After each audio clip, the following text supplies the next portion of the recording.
something bad to us, we are going to do things to you that have never been done before. We the people tell the government what to do. It doesn't tell us. We the people are the driver. The government is the car. And we decide where it should go and by what route to do. We the people are free. And I hope we have once again reminded people that man is not free unless government is limited.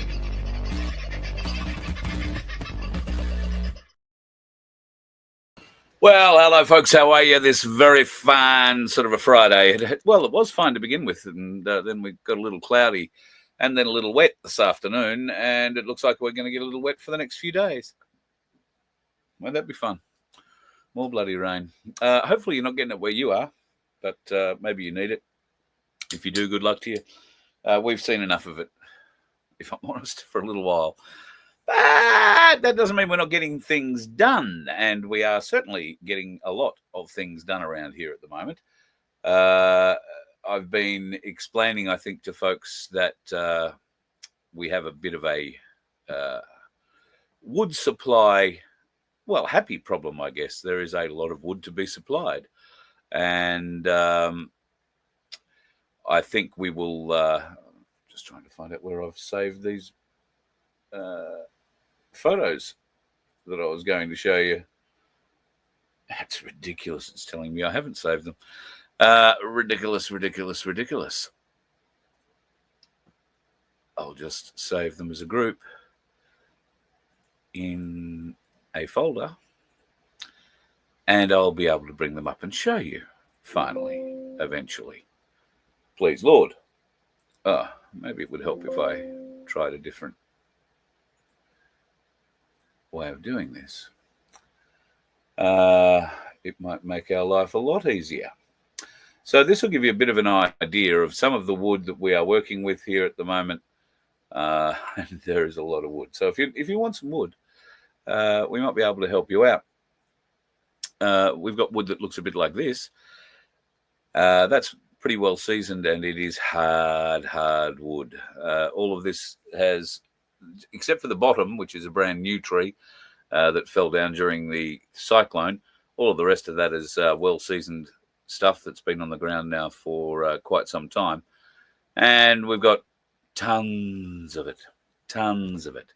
So if you are looking for a little bit of firewood to keep you warm, we will do you a deal if you...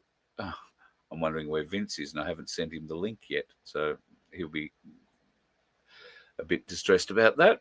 I was going to give him a hard time because I know where he's been, but yes, if I send that to him, it'll upset him a tad. What's going on now? Stupid me. I've got little ridiculous... Right, now I've sent him the link. It should all work quite nicely. Vince will be joining me shortly. So, yeah, we have a ton of wood. Now, if you live in southeast Queensland, you have a trailer, and you'd like some of it, we're happy to fill your trailer for you at a very, very, very, very, very reasonable rate. Now, I've been looking around at what rates are for a cubic metre of wood. It's been that long since I've bought wood. They now sell it by the cubic metre. They claim that cubic metre is a ton or a ton. I don't think it is. Everybody that I've spoken to said, no, it's definitely not a ton. It's a cubic metre. I guess it depends on the density of the wood and whatnot, but we'll see. At any rate, we will do you 1 ton of wood. And at this stage, if you want it, we can have it in a big bag for you. We can lift that onto a trailer and you can just unload it yourself when you like, or drag it off as you feel the urge at your place. We're not really in a position to go delivering or stacking wood at people's places unless you want to pay for it. We don't really have the ability to deliver large amounts of wood in one hit. I've been approached by somebody who wants to get maybe 3 or 4 ton of wood in one hit, enough wood to last them all the way through winter, and certainly we can do that. It would require us having to hire a truck, though, and that might make it a bit, cost inefficient, even if we are doing a great deal on the wood. So we'll look at all that sort of stuff. But maybe one of you has a little tip truck and, we can do a deal and deliver some wood to people who need it. around southeast Queensland. I'm particularly keen to help people who are in need, but obviously we don't want anybody to go cold, and everybody deserves to get warm. I've also been looking into places outside of Queensland where we could potentially get the wood too. Victoria is one place where if you go at the moment, I don't think you're allowed to take any wood off the side of the road, and you've probably got a greenie who's going to pound you to death if you start taking wood off your own property.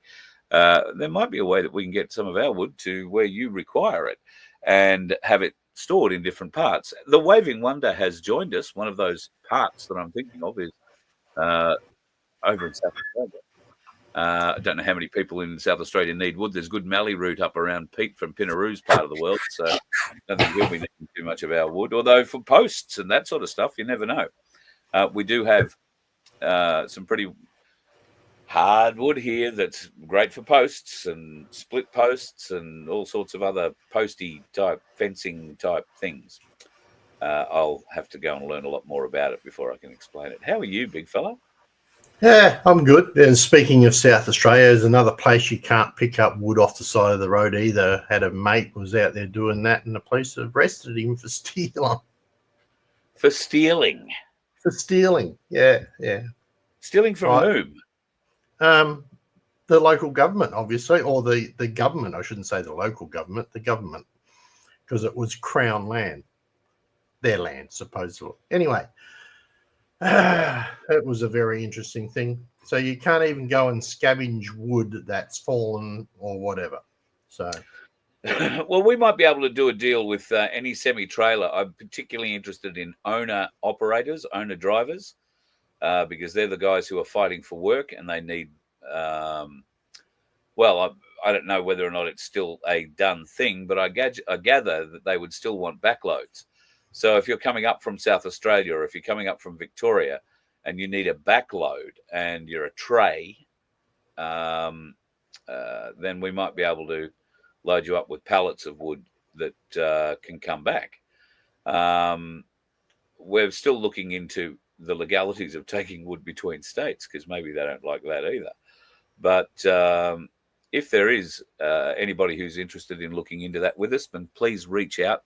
Carl at vofhq.com, and I will be very keen to hear what you have to say about it. Because we have to get the wood off we've got three choices with the wood. We can turn it into mulch, we can burn it, or we can try and use it for firewood. It has to go one way or the other. So prefer to try and help as many people as we could. Pete's saying that the Mallee Council issue wood collection permits. Of course they do. There's a fee. What a surprise that is. And, it works in perfectly with our new line of T-shirts, doesn't it? You can collect wood off the side of the road for a fee. We will give you a permit. Good segue into the shirts. We have had some inquiries about the shirts. It's great to see, including Macca, who sent me an email and said, hey, listen, I want to buy a shirt, but it tells me it's all on back order. That's a bit of an issue. Yes, it is a bit of an issue, but the issue can be improved simply by hearing the great man's explanation for it all. So away you go. Oh, hang on. You're looking for a great man. Sorry. Don't know who you're looking for. But thank you for the compliment. Yeah, effectively the way the merch store works, because we are a bones of a bum corporation, or not corporation, but organization. What we're doing is we're taking basically pre-orders. So when it says it's on back order, you can still go through, place your order, pay your cost for the order, etc. Then when we've got 3 or 4 of that particular type, whether it's a hoodie or a t-shirt, then I can place the order with my suppliers, get them in, and send them out to you. So even though it says it's on back order, that's just an inventory thing, but you can still order anyway. Unfortunately, we can't carry hundreds of dollars worth of stock because that's part of what it's all about. And, we can always give you a fee with it. Sorry, Well, couldn't resist. very. You missed it. You totally missed it. That's it. Perfect lad. Good lad. Yep. I was just trying. All right. And that's a flash one. This one changes colours. You know, Yeah. Well, white we've and got black. plenty that we can do there. So the merch store is up and running, guys. Feel free. For those of who are members of us, it's on 2 separate websites. So effectively, what will happen is if you'll pay the freight, I will refund that freight back to you. So once I've confirmed you're a member, that freight will get refunded back to you from the same way that you purchased. Just to let you know that. Okay. Merch.vofhq.com is the website to go to. Merch.vofhq.com is the website to go to. And if Carl's done his job properly, you should be able to find that down in the description as well. I'm trying to teach him to put stuff in the description. There will be links in the description. Yay! And I learned today about something called sticky notes. I think I'm still waiting for it to update, but we'll. Oh, really? Typical Microsoft product. Yeah, typical Microsoft product. And now, yes, it wants to introduce me to itself and all that. So anyway, so an interesting week in the world today. After an interesting chat last night with Cass and the crew from Gap and the Heart Party. At the end of it, we did talk about superannuation and what's going on in the markets. Cass did mention that they have been saying for a while, the 11th of April. If you go back and listen to me, you'll say that I have been talking about the 11th of April just to say, well, it's a date that's been thrown out as a crash date. Well, it seems that this one was a reasonably accurate one. Woke up this morning and at 10:30 this morning after the markets opened, we were down 2.16%. And just having a bit of a look now at the market wrap, it says the S&P and the ASX 200 closed lower, dropping 63.1 points, or 0.82%. That would indicate something of a recovery, but still down on what happened this morning. American markets, of course, were doing just the same thing. Trillions of dollars wiped out, and people's superannuation hit again today as well. So I don't know. What are your thoughts on it? Is this the big crash? Well, it seems to be heading in that direction. I've actually got a slide for you to show, Carl, if you want to put that up. Oh, yeah. Right. So this is the NASDAQ, and it shows you there 2023, 2024, and 2025. 2025 is the one on the blue one down the bottom, right? So that's this one down here. So, it's 17% down. And if you look at how much it was up in 2023, right, 54%. So that gives you a bit of an idea where markets have been heading. And Ainsley is talking about the recession and everything in their latest newsletter as well, which is really interesting. So yeah, it's a very good story and a great breakdown of, the recession that they're referring to is the American recession, but that will feed into a global downturn. And what's your theory on what Donald Trump has been doing with tariffs and seeing his backflip overnight with many of them, and yet ramping up, I think, to 125% tariffs on all Chinese imports? I think it went up to 154% actually, according to the Ainsley thing that I just read. If anybody's interested, that's the current Bitcoin chart. It's been dropping quite significantly. Won't be long. That blue line down the bottom here, that was the last previous high in the bull run. So it's not far off the last previous high in the bull run. So, so that's come down quite significantly. So if people were interested, tariffs are going to hurt for a while, right? There's no doubt about that. But you've got to look at the reason why they're there. It is to stimulate the countries in USA to stimulate manufacturing and growth within the country instead of outside of the country. So yes, while it's going to hurt for a while, eventually what will happen though is that businesses will start building in country. People will start getting jobs. As wages will start going up. All of that sort of stuff. So, yeah, it's going to hurt for 2 or 3 or 4 or 5 months. Yeah. But only until the economy starts moving internally. It's like us here in Australia. We have no more real internal economy. Yeah, we don't have our own petrol supplies. We don't have our own electricity companies. They're owned by overseas. We don't have our own waterworks. They're publicly owned by corporations somewhere. We don't have our own infrastructure. We don't have our own car manufacturing. We don't have, it's just like, what? What do we do if all of a sudden we can't get anything from overseas? What do we do? Well, we're going to have to start making it again. With what? Who's skilled? Where's the skills? That's the next big question. Yeah. And many of the people who have the skills, especially the young ones, are dying from unexplained causes.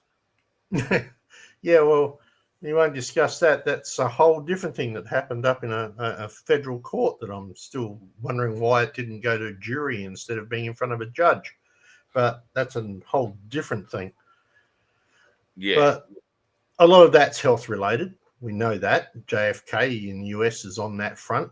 And hopefully we can see that'll fall back this way a bit. But yeah, there is so much going to happen over the next 6 weeks. Promises will be given. Promises will not be kept. So we have to look at that and say, just who the hell are we going to believe this time? Because Jay, a lot one of brings us up have an given up. interesting point here. Tokenization of the stock market on the way. Tokenization is an interesting. Effectively, stocks are tokens anyway. It's a piece of paper, right? It just says you own this many stocks. It's a token. All a token is a digital form of the piece of paper. Yep. Okay. Right. The only difference between the two is that tokenization or tokens can be easily made and distributed for a lot of invalid stock that doesn't actually exist. So you have to be very careful where you're buying. It's the same, like, for instance, if you wanted to buy a token for silver or gold, right? That's that little token that says, I own this much silver or I own that much gold. Where do you buy that from? Right? How do you prove that it's actually valid, that that token is worth that much silver or that much gold? I've got to say this, Ainsley, because we know it does, only because they have the reputation behind them, right? Yeah. So that's the point. But you could buy a token off some Bitcoin or not Bitcoin, but some ledger off the blockchain that's just made up by somebody and has zero value. But you think it has value in silver or gold because you're taking their word for it. So, isn't this the great fear about any kind of digital currency? Correct. 100% correct. Yeah. There's been plenty of rugs pulls that have gone on where it's supposedly this is been equated to silver or gold, or this is equated to an asset that belongs to Microsoft, or this is equated that belongs to an asset that belongs to the federal banks, or and people buy in thinking, you beauty, I'm going to get this asset right as a token, and then the manufacturer of tokens says, see you, buy, pull. Yeah. There goes your money. Right. You know how we keep saying that people have been told this for years, that we've been, they've got to tell us what they're doing to us, and they do it in movies and all that kind of thing. Pete has put up an interesting thing here that's triggered a memory of mine. The Smoot-Hawley Tariff Crisis Act out of the 1930s in America was something that formed a very famous scene in a movie. Do you know what that movie might be? Grapes of Wrath. No. Ferris Bueller's Day Out. Oh, really? Do you remember in the classroom and the teacher is standing there taking roll call, and then he's teaching a class. The class is an economics class, I think, from memory. But he talks there, the questions he's asking, and he's saying, anybody, the government introduced in the 1930s anybody, tariff, tax, and it was called the anybody, the Smoot-Hawley tariff. And he talks through the Smoot-Hawley tariff introduction. And for those who are unaware of how that all worked, it was meant to decrease the amount of imports coming into America, and therefore keep the money inside America and generating American business. It worked exactly the opposite direction and threw America deeper into the Great Depression. So it was interesting. I just found it interesting was that comment popped up and it triggered that memory for me. So, but Ferris Bueller's Day Out might have a few more truths in it than that. That's true. I mean, it can have that effect. There is that possibility, right? But as long as cheap imports are coming into the country and there's no need to build it in the country, then there's no jobs for people. It's just pure logic. So, I'm sort of for it and sort of against it, but I'd much rather see a country work better in its own backyard, and that's including Australia, right, than supply overseas people with a really good income, and we all starve. I'm with Daniel here. It sounds to me like fiat crap all over again. In what respect? Well, digital currency to me holds no more value than a piece of paper because it's ones and zeros held in a computer. Oh, right. In that respect, yeah, I can't disagree with him on that. Yeah. Right. I mean, I was pretty pissed off at the bank today, so. Yeah, don't doubt that.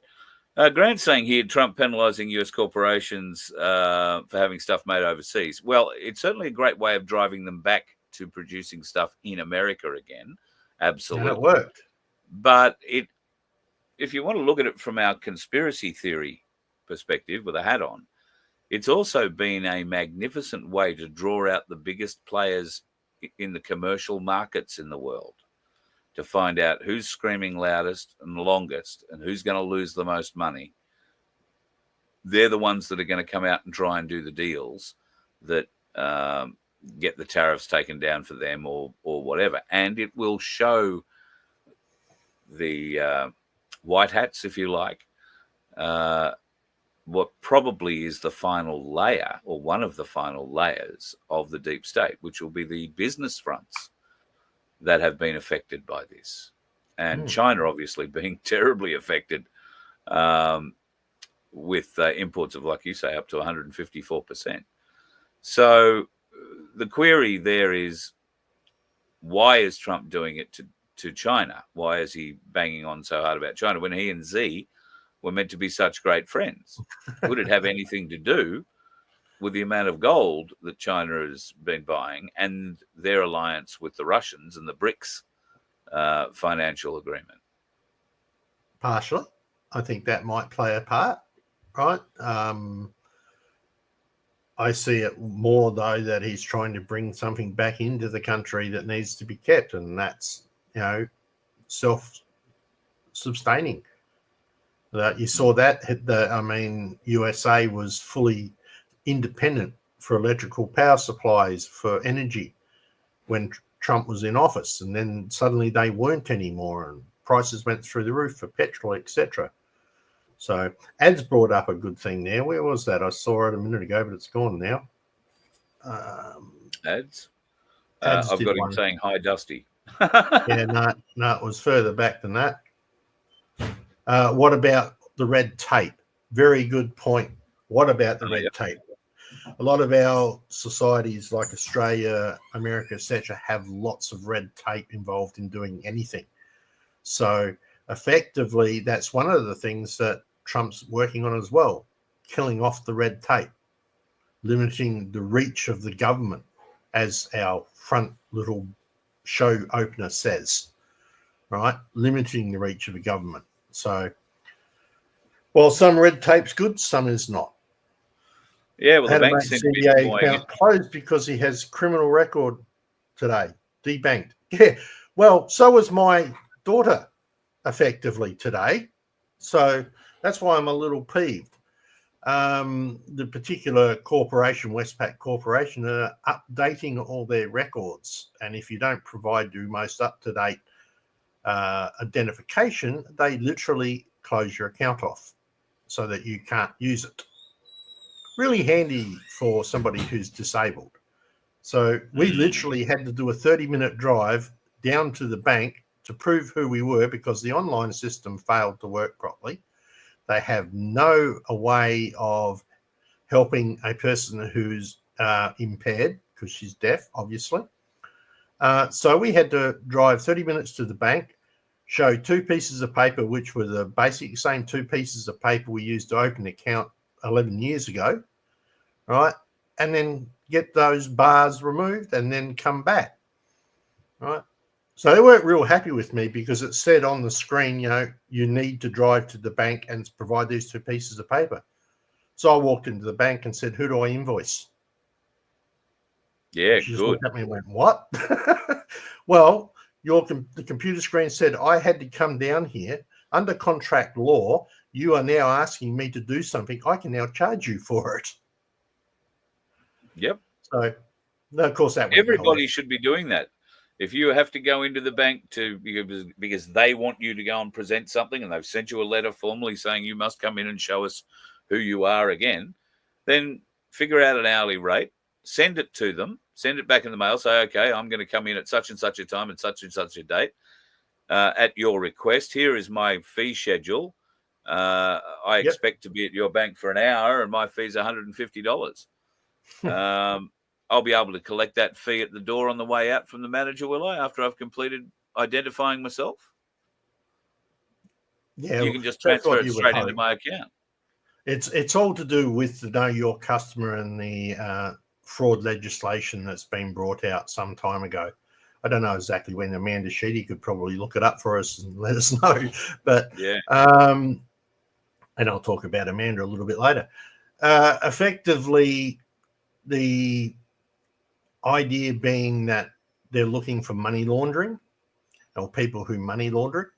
But I would think pretty much somebody who's on an invalid pension or a disability pension is probably not doing much in the way of laundering any money. And the bank account would say that. It's not like there's hundreds of thousands of dollars going through it. So, yeah. All right. I'm a computer programmer. Look for the ones that have irregularities, not something that doesn't. Anyway, just my point. So, Westpac don't like you at the moment. Yeah. Just my personal opinion, not financial advice. Now, Grant posted something up earlier about the e-commissioner under investigation by the AFP for deleting her digital footprint. That is completely true. And Avi from Rebel News is pretty much responsible for it, God love him.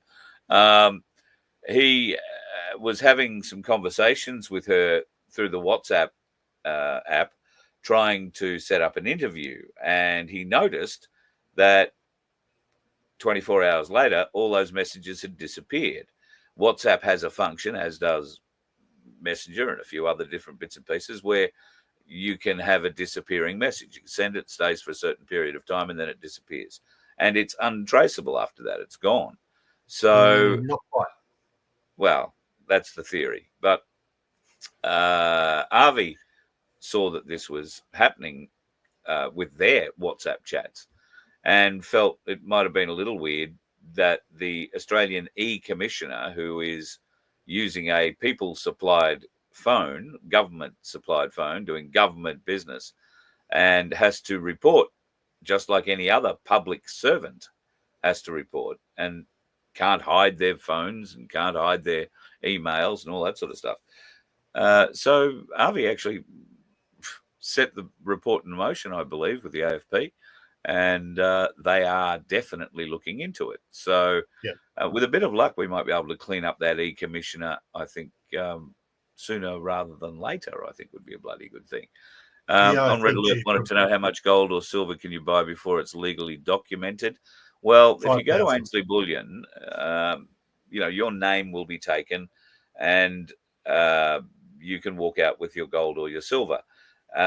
To have anybody from the government or bureaucrats or anything like that get your name out of Ainsley Bullion would require a court order, and Ainsley employ some very good lawyers who would fight any application to get names out of them for privacy on privacy basis. However, that may not be what you're asking. You might be asking how much can you buy before they have to report it to the government. And I did see somebody else, Macca, I think, popped up $10,000. It's not. It's $5,000. Yeah, it's $5,000. So if you walk in and buy $4,999 worth of gold or silver, and I don't think you could at the moment buy an ounce of gold for that money, you would need $5,159.86 right now. But that would be reported because it's over $5,000. But if you go and buy a half ounce or 2 half ounces of silver or gold, I beg your pardon, and you buy them a day apart, then that won't be, or you buy them as 2 separate transactions, then that won't be reported to the government as, Grant's just gone and got himself $10,000 worth of gold. So if you're smart about it, there are ways and means of just staying underneath that threshold. You might have to go in or order online, have it delivered to you, whichever way you do it, but keep it under $5,000. And aside from the nominal name and details that Ainsley will hold, no, it doesn't get reported to the government. However, if they got a court order, and I guess it's not beyond them doing that, they could find out how much gold and silver has been traded by you, how much you've taken in, how much you've sold. And it's always advisable to keep the receipts when you buy your gold and silver, just so you can prove where you got it from. You don't want the government coming back to you at some stage and saying, oh, well, you can't prove where you got that beautiful Ainsley round from, so we're keeping it. Well, I got it from Ainsley's. You can tell that's an Ainsley round. But no, well, you show us the receipt where you bought it. Otherwise, they're going to treat it as something akin to a stolen product. And we'll just take it from you if they're given the opportunity. Now, I don't think they're going to come knocking on your door looking for it. But if you were to fall foul of the law for whatever reason and they searched your house and found your little stash, then you'd have to fight to get it back, I think. Yeah, possession is 9/10 of the law. So yeah, well, those bastards, they'll hang on to it for as long as they can. Look what they're doing to Paul Offey in his truck. Yeah, well, this is true. They're in possession, though, at the moment. 9/10 of the law. Just saying. It is, indeed. I'm just having a bit of a glance through the chat to see if there's any questions there. I can't see anything flat up. You keep going through that. I wanted to bring up a couple of interesting little pieces that caught my eye during the week, and I was going to talk about these things earlier this week. Here's 2 women you haven't seen in a while. Hillary and her daughter Chelsea Clinton, although Chelsea now has a different name, surname. She's married, and they both are doing quite nicely. Thank you very much. USAID has been in the news quite a lot recently because Elon Musk and Doge have discovered the huge amounts of money that is being funneled through USAID, particularly into Africa. Guess where Chelsea Clinton and her husband have a foundation set up in their name? South Africa. Sorry. South Africa. Now, Chelsea Clinton somehow is worth over $50 million in her own name. Her husband's worth about $45 million in his own name. The Chelsea Clinton Foundation that she and the husband run are in line for about $52 million a year through USAID. Were. Well, let's come to a grinding halt. And there may well be a large list of questions to be asked and expected answered by Chelsea and her husband in the not too distant future. Fingers crossed that can only get better. Mind you, fingers crossed has been something I've used for 4 years now. Fingers crossed something happens. Well, at least 14 countries want to arrest Dr. Fauci. If this keeps up, as this meme says, he won't be able to leave his house again. America will be the only place he will be safe, and he'd probably only be safe if Bill Gates is his neighbor and they live in a very closed community with very, very, very good security. And even then, that's only going to be helpful to them until we get control of the direct energy weapons, and then we'll do what we like. But I don't know. What do you think about that? The Fauci thing being exposed slowly. It's been exposed for a long period of time. We just can't seem to grab traction on it. Why? Yeah, he did wrong. There was definite research. They've proved that. That's been confirmed that he supplied the money for research in the, what's the best way of putting this without getting us taken off the air? Research into modifying particular viruses so that they are more lethal. So that then they can come up with an idea to solve that problem. So the first thing would be don't modify them in the first place. But yeah, sorry, that was logic. Well, I've got to create a problem and then you can create the fix for it. So it's the best way to make money, the very best way to make money. Now, lots of files are being released unredacted out of the CIA, and some of the more interesting ones are popping up about Julian Assange. The CIA had developed plans to kidnap and kill Assange. In fact, they were quite obsessed with the whole idea of it. You might recall back in 2010, I think it was, WikiLeaks released a trove of videos, one in particular, pardon me, that showed what at the time was, when it was released, was told to the American public a bunch of insurgents being put down by an Apache attack helicopter. It turned out that they weren't insurgents at all. In fact, they were journalists. One of the journalists was carrying a large camera on his shoulder that had a baseball bat style lens on it, a big 900mm lens or 2000mm lens, whatever they are. And that was mistaken for a rocket launcher of some kind. And therefore this thing opened up, killed it all and sundry. And then when a van turned up to help those who were still alive on the ground, there wasn't much to be left alive. That van was peppered as well, and that had children inside it. Now, the two pilots concerned, the pilot and the gunner in the chopper, all that audio is available, and you hear them laughing about it, and, carrying on. Now, I'm not having a go at men in combat who do these sorts of things. There is a mechanism. It's a very dark sense of humor that they have. But when you're doing that sort of work, you wind up with a dark sense of humor, or you wind up going crazy. And it's how these fellas deal with it. So I'm not having a go with them at them as such. What they should have done is had much better awareness of what they were firing at. And that's, of course, what upset the Americans. And there were straight out calls for Assange to be assassinated. And, bugger me dead, the CIA decided they were going to try and do that. They put forward a couple of plans to get into the Ecuadorian embassy and poison him while he was working inside the Ecuadorian embassy. That plan only got stopped at the last minute because somebody finally woke up to the fact that if they had have killed him while he was in the Ecuadorian embassy, it would have detonated, if you like, his safety switch, where all of the WikiLeaks files would have been dumped and released immediately. And I don't think to this day we have seen everything that WikiLeaks has to offer for that reason. He's directly said that he did not put out stuff that he deemed would really, really damage the security of the United States. He's already said that. But what he did put out was relative to the fact that, hey, we made a mistake and here it is. And here's the evidence and it's been hidden.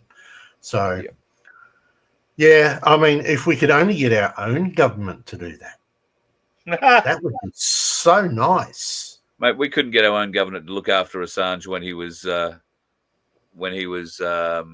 in there. So when he was locked up. And my question on Julian Assange is now, where the hell is Julian Assange? Well, he's been was around. Part of the deal that he got to get out of. Yeah, but he spends a lot of his time in Europe. I don't know that he's spending too much time back in Australia. He may have, as part of his deal, getting out of Belmarsh, if that's where he was, if that really was him, is that he doesn't talk with mainstream media, I would gather, or any kind of media. He hasn't started any kind of a blog. He hasn't recreated any kind. Oh, look, the guy's been locked away for 10, 12 years. He probably needs to get his mind back. But all of a sudden you see his head pop up at these big international forums and big international conferences where he comes on and speaks, clearly gets paid a good dollar for it, and then disappears back under the blanket again. I would like to be hearing a lot more about Julian Assange. Well, I would like to be hearing a lot more from Julian Assange. Why isn't he talking? Why isn't he talking to somebody like me or Rebel or Amanda Sheedy? Why isn't he speaking up to the people, especially the ones who've had his back for so long? We've had his back for so long, but our task is nothing like what his was. Man, taking a year or a year and a half off and just making the occasional pop-up visit, I don't blame him. For 12 years, he's under full-on stress with the possible assassinations, everything that was going on, not seeing his family, not seeing his kids. Man, I'd take a year off too, without a problem, right? Yep. So it's just that it's a very important year. You know, it's a really important year. It's going to be an important year every year, right? No matter, for as long as we're fighting this battle, it's going to be important year every year. I look at it, we've been at this for 4 years, and you've got to look back, you sit back and go, oh, right? Yeah. What's going on here? You know, here we come around for the next corporate government election. Whether you're choosing to vote or not vote is up to you, which actually raises a question. Guys in the chat, can you please tell me, I'm looking to do a video on exactly how Senate voting works and how the numbers work. If you're interested, viewing, that is riveting. If you're interested, we're going to put that up on FBN, right? And I would be just, if you want to see it, just put a yes in the chat, right? If I see all no's, then I won't do it. It's as simple as that. But it will explain exactly how voting works in the Senate and how you can stop your vote so that the major parties don't get shit. But anyway, that's only if you're planning to vote in an election. If you're not planning to vote, you don't have to watch it, right? We do understand it's a corporate government and everything else, but we don't use every weapon in our arsenal. And just on that point, I think one night next week we'll have Craig Cole on again for another bit of a chat. He has found a very interesting group in Victoria. Well, actually, it's not Victoria. I think they're actually based in Queensland. We're going to have a bit of a talk to them about just this sort of thing and a bit of overreach into common law area where they're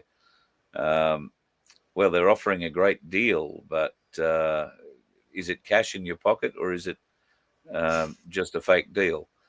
So there's a few interesting things. Got to do a bit of research over the weekend, and I'll have Craig on next week. We'll get you on for that chat too. He too raises a number of very good points about people who don't want to go and vote or who refuse to vote, and he's quite vocal about it. So we will look forward to having Craig on next week. Now, before we go, there are a couple of things I wanted to show you. What do you make of this?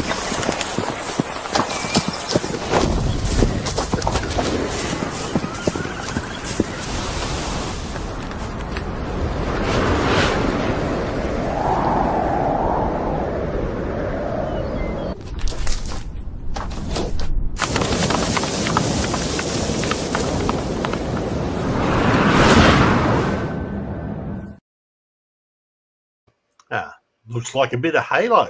It does look like something out of Halo, doesn't it? Yep, it's definitely gameplay. If the AI created video title is anything to go by, that is the new Kawasaki all-wheel drive motorbike that they're going to be releasing at some stage in the future. Yeah, right. Okay, so how many of our young'uns know how to ride a horse? Yeah, that's going to be the thing. You're really going to want to know how to ride a horse on that one, aren't you? But I look forward to going to the rodeos, though. That'll be interesting.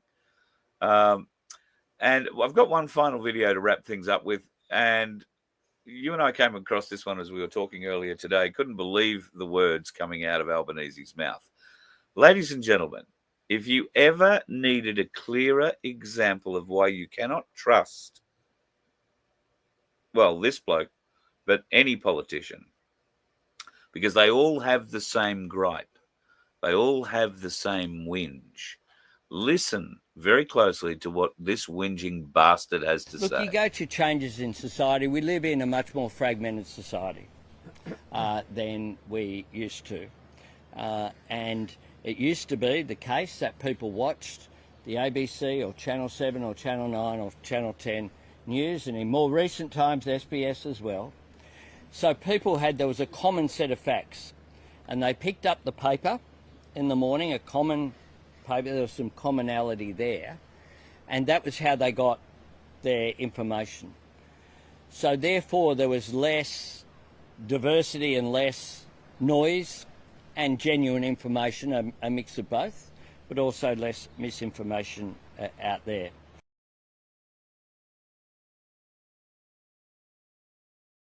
Right, can we pull that apart? Can we really pull that apart?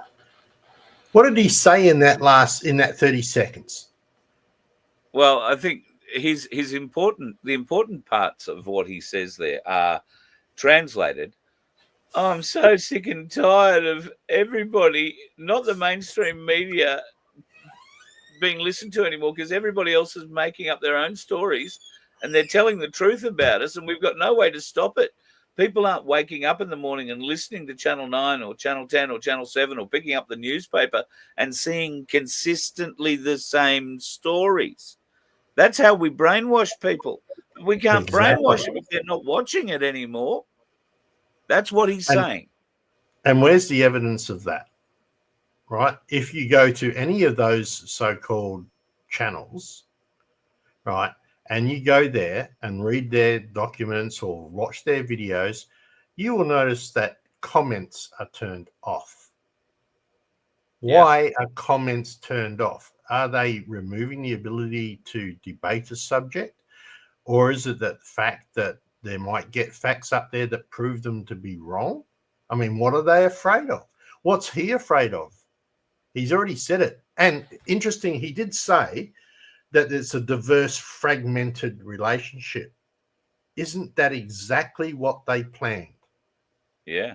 Because the more fragmented we are, the harder it is to come together as a group and say, I'm sorry, you're fired. You're no longer our prime minister. You're no longer, matter of fact, here's the nearest boat to China. Here's your ticket. Away you go. Yep. Right? Away you go. Because we are fragmented.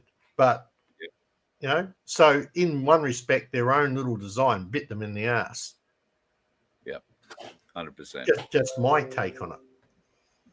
All right, mate. Well, we might take this opportunity to wish you a very fine weekend. Will you be out doing anything exciting, or are you just ducking and covering before the big madness of Easter in Mannum hits you?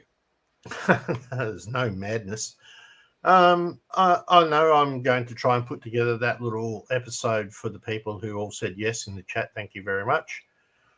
We'll get that there, putting it up on FBN. Now, the FBN website is almost ready to come into play. And on there, we should see some influencers who have joined the team. Stop the Rot, Billboard Battalion, Amanda Sheedy. They're all going to have their pages on there where you can go and search and chat with them and look them up, etc. So very happy to have them along the way, as well as whatever videos we can put out. So, with have you got our wonderful copper friend from the WA?